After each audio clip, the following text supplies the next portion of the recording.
Hello everyone, Assalamualaikum. My name is Rafi Lansing Wali. I am a student of Rehan School, Kurungi campus. I am reading class 7. My class name is The Future Navigators. So आज हमारे साथ एक बहुत ही मोअज़्ज़ज़ मेहमान मौजूद है जिनका नाम है दानिश मंजूर। इनसे हम लोग जानेंगे इनकी लाइफ जर्नी के बारे में और इनसे बहुत सारी इन्फॉर्मेशन लेंगे। और बिना टाइम वेस्ट किए अपने इंटरव्यू को शुरू करते हैं। अस्सलाम वालेकुम। वालेकुम सलाम। जी कैसे हैं आप? जी, बिल्कुल ठीक-ठाक। पहले तो मैं आपका बहुत-बहुत शुक्रिया अदा करना चाहूँगी कि आपने अपने इतने कीमती वक़्त में से मुझे वक़्त दिया। ओके, तो मोस्ट वेलकम। आप अपना थोड़ा-सा इंट्रोडक्शन करवा दें ताकि जो आपको नहीं जानते वो भी आपको जान सकें। जी, मेरा नाम दानिश मंजूर है। एज़ ए प्रोफ़ेशन प्रोग्रामर हूँ, ब्लॉकचेन टेक्नोलॉजी में स्टडी किया है BScs। सिटी है चीचा वतनी, डिस्ट्रिक्ट साहिवाल। जी। ओके, तो आप मुझे बताइए कि मतलब कि आप इतने जो आपका मैंने उनका जो आपका बच्चा है उनका मैंने कल इंटरव्यू लिया, तो आपने उनको मतलब कि कैसे उनको बिल्कुल परफेक्ट किया हुआ है, उनको इंग्लिश आती है और वो फारिग वक्त में कंप्यूटर रहते हैं, हालांकि वो प्रेप क्लास में तो बच्चे को के लिए कंप्यूटर लैपटॉप को पता नहीं होता और उसके बाद बुक्स होती है, तो वो फारिग वक्त में लैपटॉप को या कंप्यूटर को क्यों ऐसे करते हैं? आपने उसे उन पे कौन सी जादू की झड़ी चलाई हुई है जो इतना वो काबिल बच्चा है? नहीं, असल में हमने कुछ भी नहीं किया। जिस तरह आप लोगों की ट्रेनिंग हो रही है ना कि आप लोग इंटरव्यूज़ कर रहे हो, उसमें आप लोगों की ट्रेनिंग हो रही है, आपका कॉन्फिडेंस लेवल बढ़ रहा है। इसी तरह आप इंग्लिश में इंटरव्यू करते हो, आपको सुन-सुन के आपकी इंग्लिश जो है वो इंक्रीज़ हो जाती है।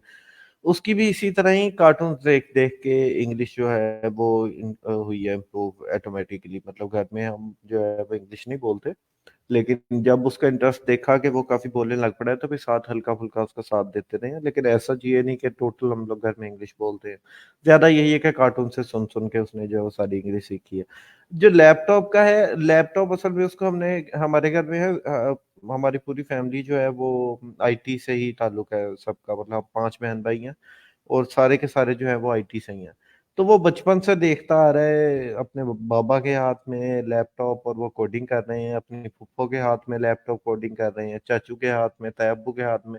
मतलब वो देख-देख के उसको कंप्यूटर का वो सारा शौक है। लैपटॉप उसको दिया ज़रूर हुआ है लेकिन वो चलता नहीं है, वो खराब है और उसकी स्क्रीन ब्लैक ही रहती है, लेकिन वो उसी के ऊपर ही बैठ के टाइपिंग करता रहता है। अब वो बगैर बैटरी के लैपटॉप के ऊपर गेम्स भी जो है वो खेल लेता है वो। ओके, तो ये मतलब कि कब से इसने शुरू किया, मतलब कि अभी से किया, ये जब से छोटा था तब से ये करने लग पड़ा था? इसमें जब ये तकरीबन मेरे ख़्याल में जब ये 2 पौने 2 साल का था तो तब ये मोबाइल पे टच करना शुरू कर लिया था इसने। और वो किसी लैंग्वेज में 1-2 स्टार्ट इसने कर दी थी लर्निंग। वो लैंग्वेज थी आई डोंट नो कि शायद स्पेनिश थी। अलबत्ता उसमें कुछ काउंटिंग हुआ करती थी कुछ इस तरह, एस, दोस, tres, बादो, चीको, कुछ इस टाइप की कोई लैंग्वेज थी। तो वहाँ से इसने वो स्टार्ट किया 1-2-3 वहाँ से लर्न करना स्टार्ट की और फिर जो है वो 1-2 में भी आ गया जब आगे बढ़ा।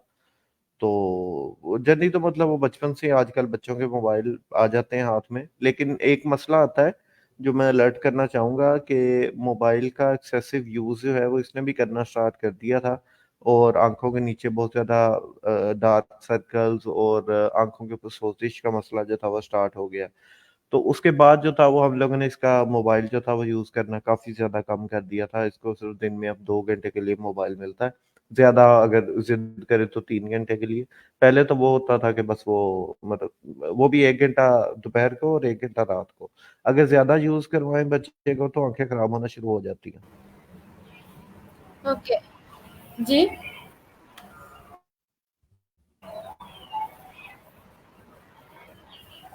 जी, बिल्कुल। तो आपने बताया,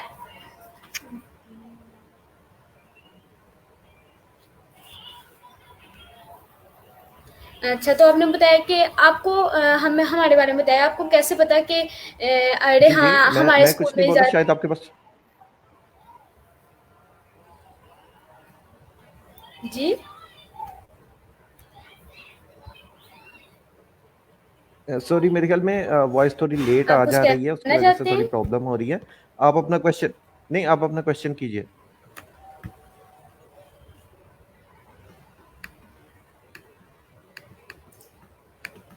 हेलो,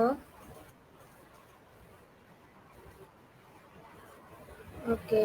तो जी, आपने आप अपना क्वेश्चन बताया कि कीजिए, मेरे हमारे ख्याल में स्कूल आवाज़ में तो अपने जवाब में कि हम हमारे स्कूल में टेक्नोलॉजी, एआई वगैरह के इंटरव्यूज़ कर रहे हैं हम। तो आपको हमारे स्कूल का कैसे पता चला?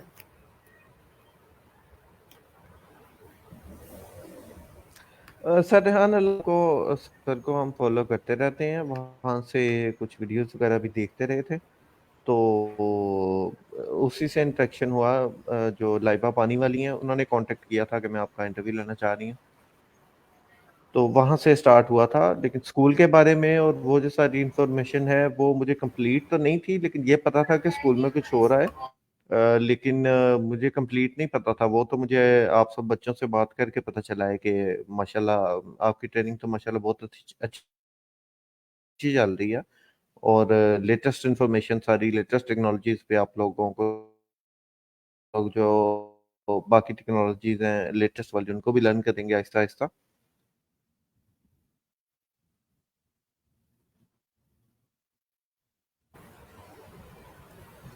ओके। तो आप मुझे आप थोड़ा एआई के बारे में बताएँ कि एआई और टेक्नोलॉजी के बारे में आप कितना जानते हैं?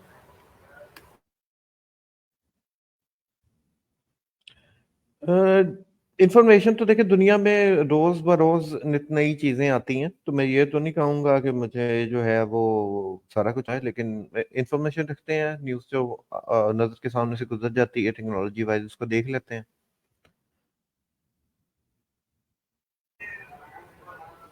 अच्छा, तो बहुत से लोग कहते हैं कि अगर एआई आएगा तो वो हमारी जॉब्स छीन लेगा। तो ये क्या ये सच है कि वो एआई हमारी जॉब छीन लेगा या हमें उससे आसानी होगी, रोबोट्स आ जाएँगे हमारे पास?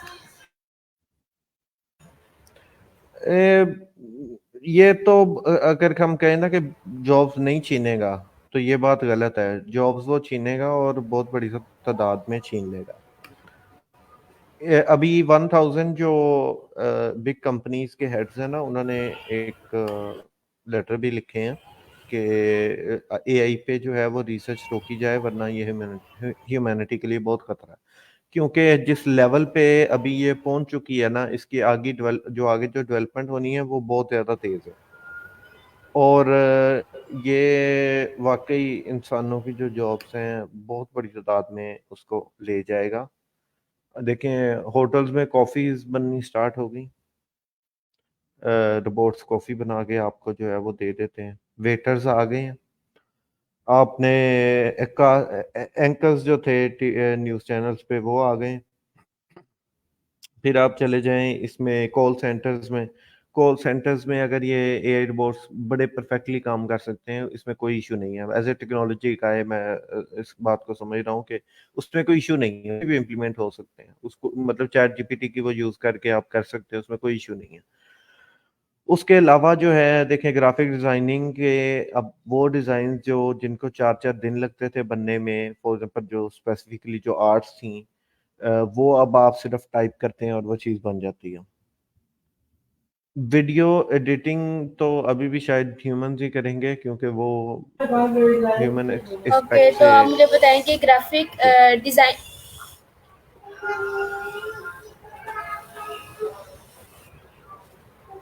जी, बोलें आप? जी जी, कंटिन्यू करें, आप क्वेश्चन करें। जी, अब ओके, तो आप मुझे बताइए कि ग्राफ़िक डिज़ाइनिंग क्या होती है और इसमें हम क्या-क्या कर सकते हैं? ग्राफिक डिजाइनिंग ऑफ कोर्स एक विजुअल इमेज क्रिएट करने का एक टूल है। विजुअली वो वीडियो भी हो सकती है, इमेज भी हो सकती है। ग्राफिक्स यानी पिक्सलेट टाइप की चीज़ क्रिएट करने का टूल है। उसमें आप जो है वो डिफरेंट चीज़ें कर सकते हैं। मतलब आप आर्ट भी बना सकते हैं, अगर आप किसी के बिजनेस कार्ड चाह रहे हैं वो भी हैं, पम्फलेट्स हैं, मतलब बेशुमार चीज़ें हैं। वेबसाइट के ऑफ कोर्स फ्रंट एंड के डिज़ाइंस हैं, वो भी उसी में प्रिपेयर होंगे। और इवन के एक बॉक्स के ऊपर जो प्रिंटिंग होती है, इवन कोई मेडिसिन का बॉक्स है या कोई भी बॉक्स है, उसके ऊपर प्रिंटिंग जो होती है वो भी एक ग्राफिक डिजाइनर का काम है कि वो भी वो तैयार करेगा।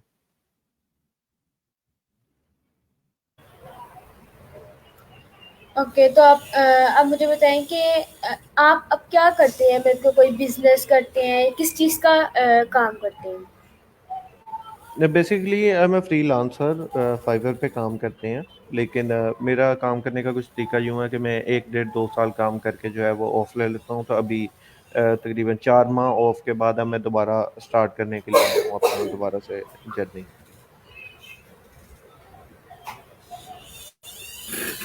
ओके, तो फिर आप फाइवर के बारे में भी जानते होंगे, फाइवर क्या चीज़ है और इसमें हम लोग ऑर्डर्स कैसे ले सकते हैं? जी, ऑर्डर्स लेने के लिए 3 4 टिप्स मैं आपको बताता हूँ। अच्छा, एक तो ये चीज़ आपको समझनी पड़ेगी कि फाइवर के पीछे एक एल्गोरिथम बैठा है, कोई इंसान बैठ के नहीं देख रहा। तो एल्गोरिथम को क्या चाहिए? उसको चाहिए स्टैट्स, नंबर्स। आप उसको नंबर्स देंगे और वो काम करके आपकी गिग को ऊपर ले आएगा। नंबर्स उसको कौन कौन से चाहिए? आपकी गिग के ऊपर व्यूज आ रहे हों, आपकी जो गिग के ऊपर जो आपको मैसेजेस रिसीव हो रहे हों। क्लिक एक और चीज़, मैसेज एक और चीज़। तीसरी चीज़ आपको चाहिए, साथ आपको उस उन मैसेजेस में से ऑर्डर्स भी आ रहे हों।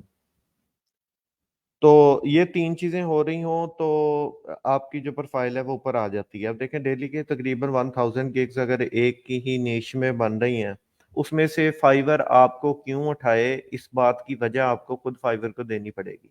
उसके लिए आपको अपनी गिग की खुद प्रमोशन करनी पड़ेगी। और एक और भी उसमें चीज़ है कि आप ज़्यादा से ज़्यादा कोशिश करें, आप ऑनलाइन रहें।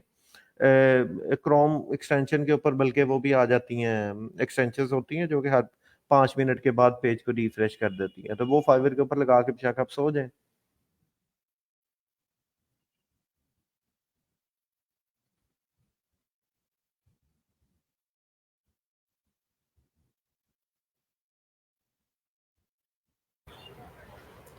ओके, तो आप फाइवर से अर्निंग भी करते होंगे, तो आप मुझे बताइए, जब आपने पहली दफ़ा फाइवर से अर्निंग की थी तो आप कैसा था और कैसे आपको ऑर्डर मिला था? जो फर्स्ट टाइम था, जी।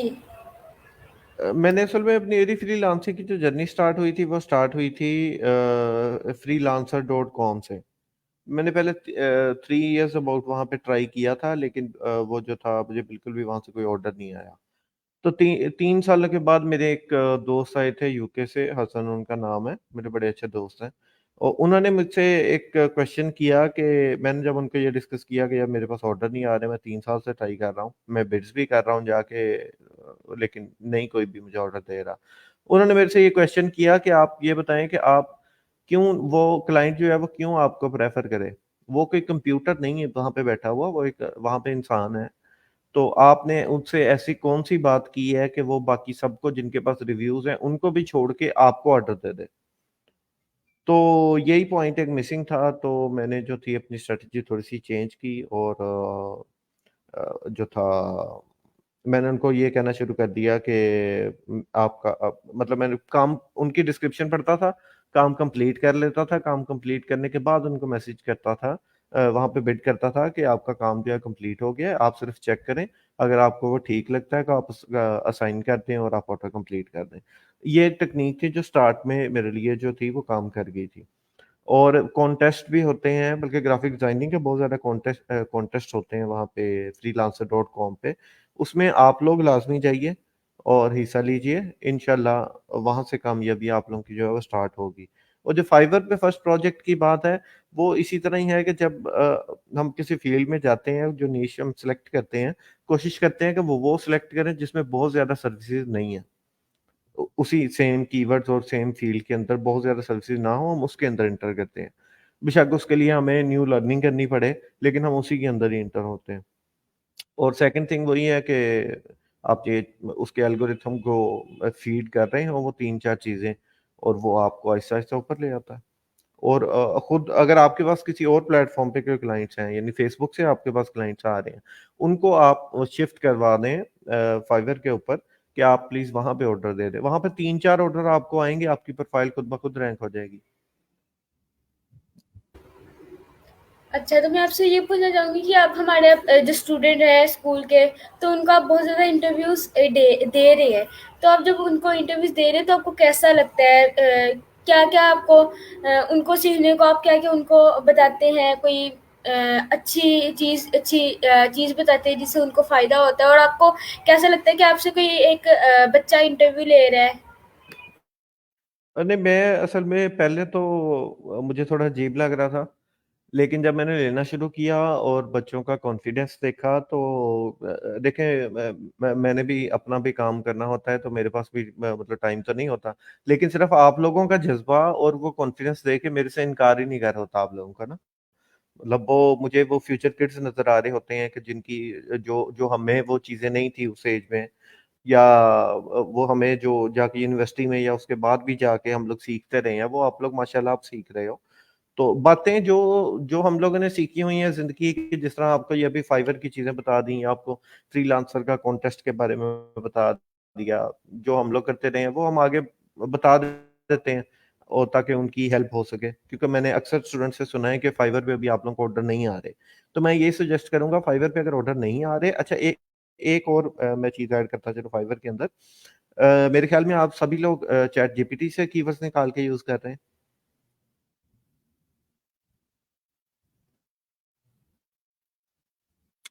चैट जीपीटी से यूज़ कर रहे हैं। जी। ठीक है। तो अगर चैट जीपीटी से आप लोग यूज़ कर रहे हो, तो वो जो कीवर्ड्स आपको चैट जीपीटी दे रहा है, उसको लाज़मी आप फाइवर के अंदर जो कीवर्ड रिसर्च का जो ऑप्शन है, उसके अंदर वो उस कीवर्ड को ऐड करें ताकि आप उसके स्टैट्स दे सकें। क्योंकि चैट जीपीटी आपको कीवर्ड्स तो दे सकता है, लेकिन अभी की मार्केट सिचुएशन के मुताबिक आपको स्ट्रैटेजी नहीं दे सकता। तो आपको अभी की मार्केट कंडीशन के हिसाब से इस चीज़ को देखना पड़ेगा कि किसमें कितने लोग सर्च कर रहे हैं, और उन लोगों और उन्हीं कीवर्ड्स के ऊपर जो सर्चेज़ लगी हैं, उनके ऊपर कितने और देखते हुए आपको अपनी स्ट्रैटेजी को देखना पड़ेगा कि आप आपकी जो प्रोफ़ाइल है वो बिल्कुल न्यू है, तो आप जो है वो मीडियम कीवर्ड पे जाएँगी या लो पे जाएँगी या हाई पे जाएँगी, वो strategy according to the stats के मुताबिक डिसाइड होगी।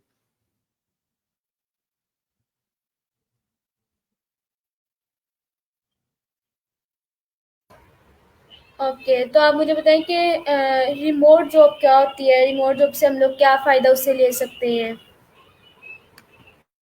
रिमोट जॉब तो देखें, इंटरनेट का दौर है। अभी इवन के अमेरिका में भी जो लोग सॉफ्टवेयर के जॉब्स कर रहे हैं, वो भी अपने घरों में बैठ के कर रहे हैं। तो रिमोट जॉब इज बेसिकली कि your company and your client is somewhere else, और आप जो हो अपने घर बैठ के, या अपने किसी स्मॉल सी जगह पे बैठ के, बेशक गांव में बैठ के, आप जो हो वो इंटरनेट के थ्रू उनका सारा का सारा काम कर रहे हो। Basically this is remote job. तो इसका सबसे बड़ा फायदा यह है कि रिमोट जॉब अगर ढूंढनी है तो वो यूएस जैसे कंट्री में ढूंढें, उसके वहाँ उन जॉब्स के लिए अप्लाई करें, क्योंकि वहाँ पे जो आपको पे मिलेगी वो काफ़ी हाई होगी। मतलब वो 4000 $5000 $6000 $8000 तक वो जॉब जो है वो वहाँ पे मिलती है। अच्छा, तो अब आप हमें थोड़ी मेरी लाइफ़ जर्नी के बारे में बताएँ कि आपके साथ कोई अच्छी गुड वाइब्स और बैड वाइब्स हुई हों, तो हम अब वो आप हमारे साथ शेयर कर सकते हैं। जी, गुड वाइब बैड वाइब जिंदगी का है, दोनों रहती हैं। मैं कुछ बैड वाइब्स में से ये है कि मैंने एक बार फाइवर के अलावा क्लाइंट से डायरेक्ट डील कर ली, तो मैंने उनका काम भी जो था वो कंप्लीट कर लिया, लेकिन इन द एंड मुझे पेमेंट नहीं मिली। तो वो पेमेंट भी, वो प्रोजेक्ट भी काफ़ी स्ट्रॉन्ग था, पेमेंट भी अच्छी खासी थी, लेकिन वो जो थी वो नहीं मिल सकी। बाकी अच्छी तो ऑफ कोर्स सारी ज़िंदगी खुशियों से भरी हुई है, लेकिन उसका भी दुःख नहीं है कि वो मिले या नहीं मिले। वो अल्लाह ताला की तरफ से हमारा रिज़्क लिखा हुआ हुआ होता है। वो अगर वहाँ से कम मिले तो कहीं और से, वहाँ से नहीं मिले तो कहीं और से ज़्यादा मिल जाएँगे। तो रिज़्क की कभी भी फ़िक्र नहीं करनी चाहिए इंसान को।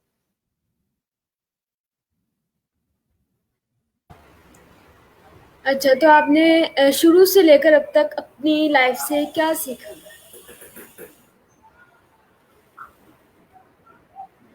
कंटिन्यू स्ट्रगल जो है वो करनी चाहिए, और सबसे बड़ा जो सबक मैंने सीखा है ना, वो उसके उसके बाद मुझे किसी चीज़ की फ़िक्र ही नहीं रही। वो ये था कि रिज़्क की टेंशन नहीं लेनी। वो लिखा हुआ है। यानी जब भी आपको रिज़्क की तलाश हो, आप सिर्फ़ कुछ करने लग पड़ो। रिज़्क आपके पास खुद वो आइडिया वो अल्लाह ताला खुद आपके पास भेज देते हैं कि आपने इस पे काम करना है। क्योंकि जब मैं यूनिवर्सिटी से फ्री हुआ तब भी मैं एज़ ए फ्रीलांसर तो काम कर रहा था, लेकिन मुझे वापस ज़रा घर आना पड़ गया था और फ्रीलांसिंग से दूर हटना पड़ गया था। मैं ज़रा गाँव में फार्मिंग के अंदर बिज़ी हो गया था ड्यू टू सम रीज़न्स। तो उसके उसके बाद जब मेरे पास वहाँ से इनकम की कमी हुई और मुझे मुझे कोई नया तरीका चाहिए था काम करने का, और तकरीबन 3 साल मैंने फार्मिंग की है, तो 3 साल मैं आईटी से दूर था। तो मेरे लिए आईटी में यानी प्रोग्रामिंग में वापस आना थोड़ा-सा मुश्किल हो रहा था, वापस आना, क्योंकि वो एक स्ट्रीम टूट चुकी थी। तो उसके दौरान मैंने जब सर्चिंग स्टार्ट की, मैंने लैपटॉप ओपन किया और मैंने सब कुछ करना शुरू किया, तो मुझे एक ऐसी प्रोडक्ट मिल गई जो कि पाकिस्तान में उसकी बहुत ज़्यादा डिमांड थी, लेकिन पाकिस्तान में वो सेल ही कोई नहीं कर रहा था। तो मैंने उसको इम्पोर्ट किया और मैंने जो थी वो सेलिंग स्टार्ट कर दी, और वो माशाल्लाह उसने बहुत अच्छा प्रॉफिट दिया। 3x 4x तक उसने जो था वो प्रॉफिट मार्जिन था उस प्रोडक्ट में, और वहाँ से आ गया। वहाँ से जैसे ही मेरी इनकम खत्म हुई, वो एक शॉर्ट टाइम का 5 एक माह का था पीरियड ऑफ टाइम जिसमें ट्रेंड था। बाद में बाकी सबने इंपोर्ट कर लिया तो प्रॉफिट डाउन हो गए। वहाँ से वो खत्म हुई तो गए तो फार्मिंग से एक हमने क्रॉप लगाई हुई थी, वो उसका रेट बहुत ज़्यादा ऊपर चला गया। जब फारिश पैदा हुआ है, उस टाइम उससे कुछ दिन पहले जो था वो चलें ये नहीं अभी डिस्कस करते। अच्छा, अलबत्ता वो खुद ब खुद ही अल्लाह ताला की तरफ से वो रिज़्क जो था वो ऑटोमेटिक मेरे पास एक्स्ट्रा रिज़्क आ गया था, फारिश के पैदा होने से सिर्फ़ 2 दिन पहले, और जिसकी उम्मीद भी नहीं थी कि यहाँ से कुछ हो सकता है। तो वहाँ से एक एक्स्ट्रा रिज़्क अल्लाह ताला ने अता फ़रमा दिया। तो इसलिए इसी तरह के डिफरेंट स्टेप्स बाय स्टेप चलते हैं, और उसके बाद मुझे मतलब कभी भी मैंने रिज़्क की टेंशन नहीं ली। मेरा दिल करता है मैं ब्रेक लगा देता हूँ, और मुझे पता है कि अल्लाह ताला ने रिज़्क लिखा हुआ है और मैंने सिर्फ़ उसके तक पहुँचना है। तो मैं लैपटॉप खोलता हूँ, पहुँच जाता हूँ। ओके, तो आप मुझे ये बताइए कि आपकी इस ज़िंदगी में कौन-सा एक अहम शख्स है जिसने आपको बहुत ज़्यादा मोटिवेट किया है? आप जो काम नहीं कर सकते थे उसने कहा कि आप कर सकते हो। कौन-सा वो एक ऐसा शख्स है? बहुत से लोग हैं, मतलब आपके देखें जो पेरेंट्स हैं, वो आपको कभी नहीं छोड़ते, बेशक आप डूब ही रहे हों, बेशक आपके पास कुछ भी ना हो, लेकिन वो आपको नहीं छोड़ते। वो कहेंगे ऑफ कोर्स आप काम करें। उसके बाद वाइफ और 2 दोस्त हैं। ओके, तो अब मुझे बताएँ कि आपके ज़िंदगी का गोल क्या है? आपका लाइफ़ गोल क्या है? मेरा एज़ सच वैसे ना सीरियसली बताऊँ तो मेरा लाइफ़ का कोई भी गोल नहीं है। कोई गोल नहीं है लाइफ़ का। बस जो जो जहाँ पे ज़िंदगी लेके जा रही है वहाँ पे उसके साथ-साथ चलते जा रहे हैं, दैट्स इट। नहीं मतलब कि हर इंसान की लाइफ गोल होता है कि मैंने आगे जाके ये करना है। जैसे कि मैंने आपके अगर फ्रीलांसिंग वाले लिखा तो मेरा अभी ये गोल है तकरीबन अभी के दौर में कि मैं एक गुर्बत का खात्मा करूं और एक जैसे सरेहा ने एक ब्रांच खोली ऐसे मैं खोलूं कहीं पर। तो पहले भी मेरे इससे फ्रीलांसिंग वाली तो मेरा ये रेहान स्कूल में आके हुआ है। इससे पहले मेरे बहुत सारे गोल थे। मैं डॉक्टर बनूंगी, मैं टीचर बनूंगी, ऐसे बहुत ज़्यादा मेरे गोल्स थे। तो ऐसे आपका भी कोई गोल होगा? ये ना मैं इनको ख्वाहिशात तो कह सकता हूँ। गोल ऑफ कोर्स एक गोल होते हैं इंसान के, लेकिन वो गोल्स जो थे ना वो कह लें कि मेरे कंप्लीट हो गए। तो अब मेरे पास नेक्स्ट गोल कोई भी नहीं है। ओके। मतलब मैं जो एक्सपीरियंस करना चाह जो मैं सक्सेस एक्सपीरियंस करना चाह रहा था वो मैं कर चुका हूँ। उससे ज़्यादा की शायद मैंने कभी सोचा भी नहीं था कि मतलब होगा। और तकरीबन सारे के सारे गोल्स कंप्लीट है। अभी नेक्स्ट कोई गोल मिला ही नहीं है करने के लिए। जो पिछले थे वो सारे कंप्लीटेड हैं।